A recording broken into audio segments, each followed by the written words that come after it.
বিএনপির চেয়ারপারসন ও সাবেক প্রধানমন্ত্রী খালেদা জিয়াকে দেখতে রাজধানীর এভারকেয়ার হাসপাতালে গেছেন প্রধান উপদেষ্টা অধ্যাপক মোহাম্মদ ইউনূস।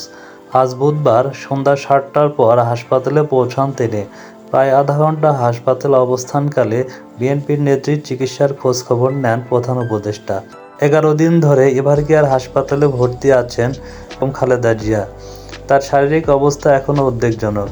তাকে হাসপাতালের নিবিড় পরিচর্যা কেন্দ্রে চিকিৎসা দেওয়া হচ্ছে। দেশি বিদেশি বিশেষজ্ঞ চিকিৎসকদের সমন্বয়ে গঠিত মেডিকেল বোর্ডের তত্ত্বাবধানে তার চিকিৎসা চলছে। বিএনপির চেয়ারপারসনের চিকিৎসা সহায়তায় যুক্তরাজ্যের বিশেষজ্ঞ চিকিৎসক রিচার্ড বিয়েল আজ সকালে ঢাকা এসেছেন।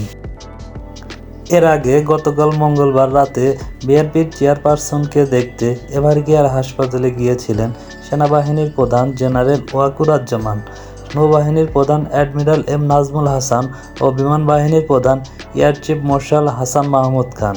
সন্ধ্যায় প্রধান উপদেষ্টার আগমন উপলক্ষে এভারকেয়ার হাসপাতালে নিরাপত্তা জোরদার করা হয়। Special security force, president guard regiment, border guard Bangladesh, police সহ আইনশৃঙ্খলা রক্ষাকারী বাহিনীর সদস্যরা নিরাপত্তা জোরদার করেন। এ সময় কাঁটাতারের ব্যারিকেড দিয়ে ঘিরে ফেলা হয় হাসপাতালের প্রধান ফটক।